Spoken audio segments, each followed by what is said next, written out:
Consciente de Djali Hamadou Hamal, partie 4.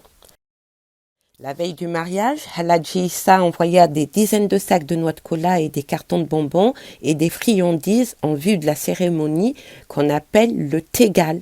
Je ne dormais plus du tout, je n'arrêtais pas de retourner les mêmes images dans ma tête. Le plus difficile serait d'oublier Aminou.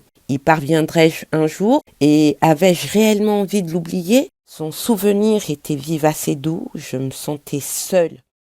Ma mère, si elle avait conscience de mon désarroi, se disait que tout cela n'était qu'enfantillage et que dès que je serais mariée, je serais plutôt heureuse de mon sort. Mais il fallait surtout que je comprenne que c'était mon destin, et face au destin, on ne pouvait rien, affirmait-elle. Ne serais-je pas bientôt l'épouse d'un des hommes les plus riches de la ville? Oui, c'est un destin comme en rêverait toute mère, un destin à faire pâlir de jalousie toutes les coépouses de ma mère. Il suffisait de se rappeler les lueurs des convoitises de mes marâtres et de mes demi-sœurs à la vue de la voiture flambant neuve que mon fiancé m'avait offerte un soir comme premier cadeau de mariage. L'anxiété me tenaillait, je n'arrivais pas à tenir en place, j'étouffais. J'avais tellement pleuré que mes yeux avaient rougi et mes paupières enflées. Ce désespoir silencieux n'avait pas ému ma mère ni mes tantes. Tout avait pleuré à leur mariage. Les larmes d'une jeune épouse ne reflètent que sa nostalgie d'une jeunesse envolée, d'une innocence achevée et des responsabilités à venir. Elle n'exprime que son attachement à sa famille et à la peur au moment d'entrer dans une demeure étrangère. Tard dans la nuit, fatiguée de ressasser mon amertume, j'éprouvais subitement le besoin de sortir de cette chambre austère. J'avais envie de voir la lune, de contempler les étoiles.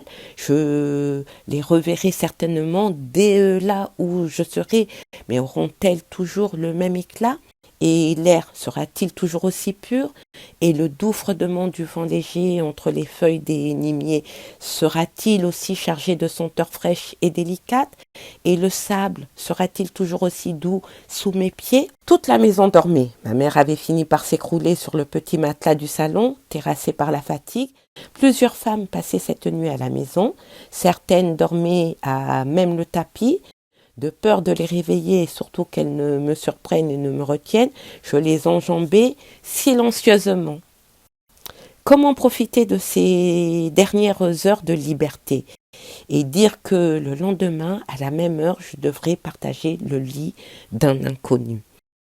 Un homme qui laisserait courir ses mains sur ma peau préparée pour son bon plaisir, lorgnerait les tatouages destinés à le séduire, humerait les parfums d'encens et aurait le droit de me posséder entièrement alors que je ne l'aime pas et que j'en aime un autre.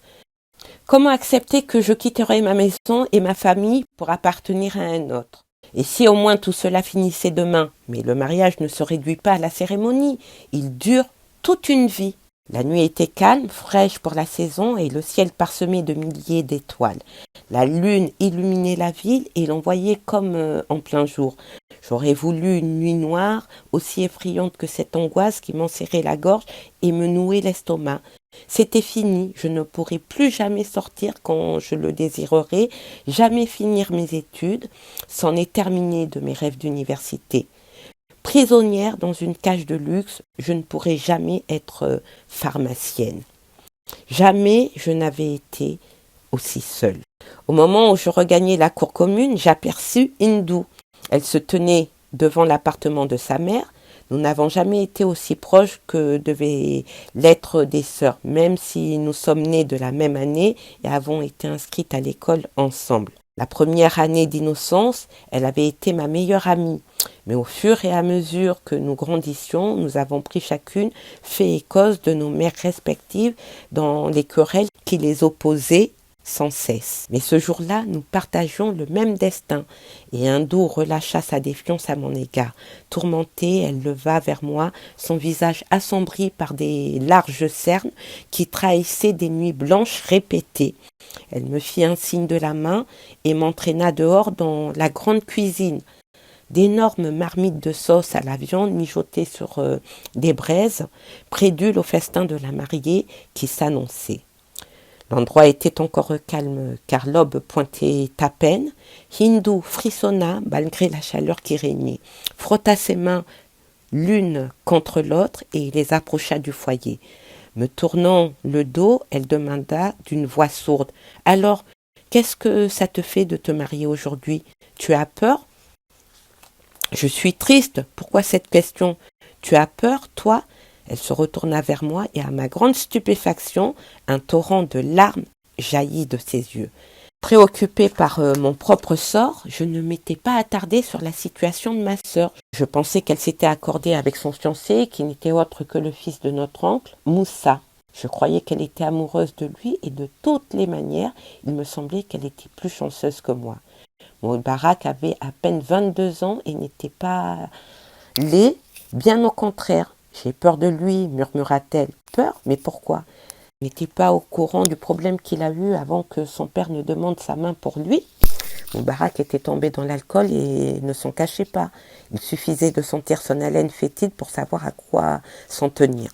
Depuis quelque temps, il ne sortait plus le matin. On ne l'apercevait que l'après-midi ou le soir. Il ignorait son père depuis que ce dernier avait refusé de lui donner un capital pour se lancer dans le commerce de chaussures à Dalois. Mon oncle se méfiait des négoces sur le littoral et lui avait déjà donné ce capital il y a quelques années lorsque Moubarak avait voulu se lancer dans le commerce du bois comme son oncle Yukuda. Tout avait été dépensé dans les filles, les boîtes de nuit et les fringues.